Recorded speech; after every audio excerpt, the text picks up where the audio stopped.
Tonight, 8 contestants compete in a game show like no other. The question is... I don't know. Uh-oh. Choosing the correct answers can win you $50,000. But choose just one wrong answer. The wrong answer is... Oh my God! And you're gone. According to Rock Band Train, there are 50 ways to say goodbye. And there are infinite reasons to not like this show.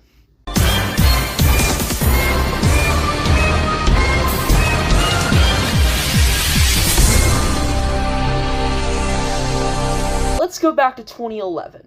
In the previous summer, ABC aired Downfall, the Chris Jericho hosted show involving things plummeting to the ground from the top of a 10-story building in Los Angeles. And as we all remember, that show sucked so badly that Chris Jericho had to go on tour with his rock band Fozzy in the United Kingdom to just get away from that disaster. Naturally, ABC decided to fill the void for their post-Wipeout slot for summer 2011 with a game show that is equally fucking insane. I am, of course, talking about 101 Ways to Leave a Game Show. Adapted from a British game show of the same name, 101 Ways to Leave a Game Show is a short-lived show that aired on ABC from June 21st to July 26th of 2011, and ultimately aired 6 episodes. The show is hosted by Jeff Sutphin, who before this was hosting Brain Surge on Nickelodeon. And to this day, Brain Surge has become his only notable hosting gig. Damn, I thought Kurt Dowsett had it rough. To its credit, before I started criticizing the ever-loving hell out of the show did try to feel like a Hollywood blockbuster, with stunts similar to that of an action movie. And if you love an insane game show, this one is a good one to watch. However, I rarely focus on good game shows, so you know it's bad. Anyway, let's get into how this show works. 8 people were brought onto the show, and split up into groups of 4 to answer one question. But there's a catch.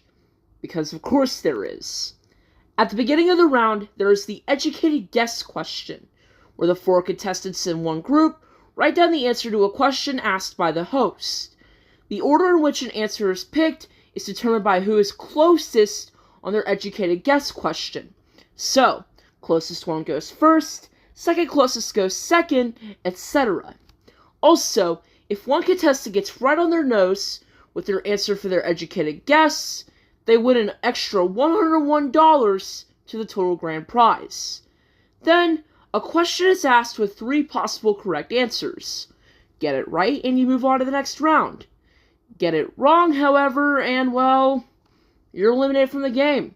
And this show spares no expense in insane elimination methods, including shooting someone out of a cannon. Hey, I wonder if this is where the producers of Total Drama got the idea for the Cannon of Shame in Paquito Island. Getting dragged off via a helicopter, and getting chased down by a hungry pit bull. And no, I don't mean the Cuban singer that yells Dale. I mean an actual fucking pit bull the show named Twinkie. Jesus fucking Christ. I thought Killer Karaoke taught us not to work with animals, you fucking lunatics! Who let the dogs out? Nah, it's more like, who let the unhinged ABC producers out to pitch this fucking disaster? In the second round, it's much of the same. However, instead of 3 correct answers, there's only 2, and the same rules apply. In the final round, those still in the game go to method 101, otherwise known as the Tower. The Tower is an 100-foot tall drop over a pool of water, with different methods used for each episode for elimination. Here, only 1 answer is correct, with the other 3 contestants sent off. The last contestant standing wins $50,000, or, if they got all 3 educated guesses right, $50,303. However, of the contestants, only the winner of episode 4, Michelle, won the bonus. The show was not popular at all, and was ultimately canceled after 25 of the 101 ways were revealed. Similar to how the UK version ended with 34 of the 101 ways revealed.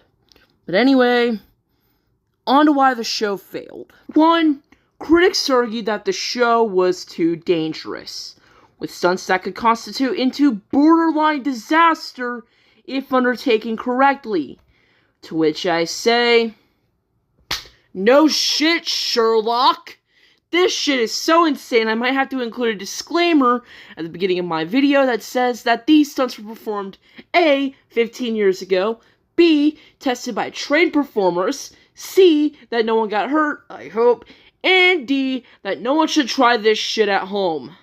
2. The design of the show's questions is just poor as fuck. It seems like the incorrect answer is obvious, and they're just stalling for time. Also, I don't like the design that the furthest answer from the educated guess has to answer last. If anything, that's just setting someone up to lose. Which, Dana White, I need your help here. Is that illegal? Yes, you scumbag. That's fucking illegal. Called it. 3rd, and my biggest gripe, this show feels staged. The host, Jeff Sutphin, only had one rope to cut or one lever to pull. And fittingly enough, it was the one that sent the contestants off. Christ almighty. Did Wow Wowee and our little genius not talk about show rigging or staging enough? If contestants were just sent off playfully, then I could see it being corny and stupid, while still keeping charm. Here they're just trying to make this look like Fear Factor's fucked up cousin. How in the blue hell was this rated TV PG again? Overall, 101 Ways to Leave a Game show was a PR nightmare waiting to happen. Incredibly dangerous stunts, poor question design, and questionable antics that make you wonder, how in the fuck did the FCC not get involved? All led to this show's cancellation in late 2011.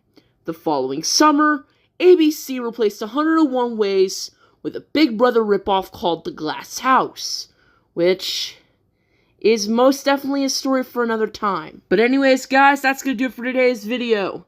I'm Duali Dustman, and I will catch you guys on the flip side.